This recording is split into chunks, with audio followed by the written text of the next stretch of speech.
The Chargers fell to the Packers Sunday 27-20 at Lambeau Field, and on Monday we heard from head coach Mike McCoy and several players. Here are 3 things you need to know. Head coach Mike McCoy said that Philip Rivers played lights out against the Packers Sunday, and he did. He threw for 503 yards, first time in his career he's ever thrown for 500 yards. He set new team records in completions and attempts, and after the last 2 games, the Steelers and the Packers, Mike McCoy at his press conference has gotten emotional when he's talked about Philip Rivers. He's kind of choked up whenever he's been asked about how his quarterback has done. I asked McCoy today what's behind that emotion. Here's what he said. When you prepare as much as he does, the way he does, what it means to him to play the game, what it means for him to be around his teammates, to be a San Diego Charger, to be here, I understand who he is and what it means for him to be successful. I want so bad for our football team, our organization to be successful because of guys like him. They deserve better than what our record is. You know, he can't hide anything out there on the field. You know the emotion he plays with, and I'm the same way. I can't hide anything. After the Packers game, Rivers is the one who said, look, we've got to keep this fighter's mentality. We have to believe that we'll be able to close out games. We have to believe that our defense will get the stop. We have to believe that guys will make catches that they're supposed to make and plays they're supposed to make. And I just want to point that out to say, all these guys have is the ability to believe. They have to believe. There's still 10 games to go. They can't just throw up their hands and be like, well, that's it, season over. One thing that Mike McCoy said, and it was reiterated by several guys later in the locker room, is that a number of guys might need to be doing more work and might need to be stepping up a little bit more than they have been, putting in a little more preparation, just taking it a little bit more of an extra mile to prepare and get ready for these games. And he pointed to guys like Weddle, like Rivers, like Gates, Malcolm Floyd, Danny Woodhead, guys who don't have to be at the facility but are here anyways and working either in the weight room or preparing or watching extra film, whatever it may be.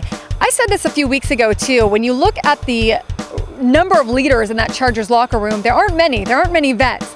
And if there's a disconnect between how those guys prepare for games and how the younger guys prepare for games, those younger guys might be doing everything that's asked of them, but they might not be doing more. And it takes more if you're going to get to that next level. It takes more if you're going to be an above average team.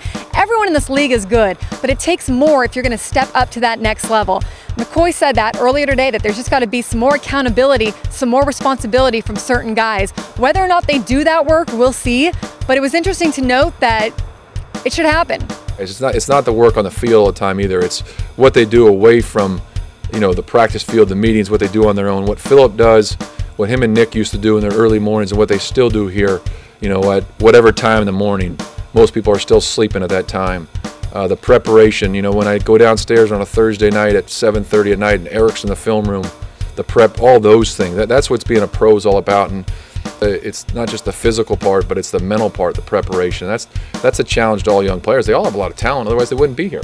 But in this level, to be great, you got to take it, the preparation part, to the next level too. One thing that the Chargers have not yet been able to find this season is their run game. It is the elusive unicorn for this team, and Mike McCoy admitted it on Monday, said, look, we got to get that run game going. I mean, Philip Rivers can't be expected to drop back 60+ times every game or throw for 500+ yards every game. They've got to get that run game going. Now they have a first-round draft pick who has fumbled 4 times, lost 3 of them.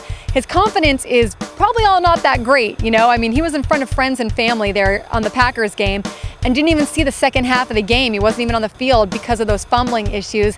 He hasn't had the start to the NFL that he wanted. He has high expectations for himself. He admitted after the Packers game that in a rookie season of ups and downs, he's had more downs than he's had ups. So he is cognizant of the fact that he hasn't quite been able to produce the way he wants yet. How he responds to this is what will be interesting and what is worth watching, how he responds to this adversity. Now, the Chargers have 10 games left. 5 of them, the upcoming next 5, are against teams with losing records. Make no mistake though, those teams are looking at the Chargers and saying, hey, the Chargers have a losing record. We got a shot here. So I don't think any of those will be easy games. I don't think any of those will be gimme games. Are they winnable for the Chargers? Absolutely. I think they can do it. Whether or not they will, we'll see. But it will all start against the division rival Raiders on Sunday.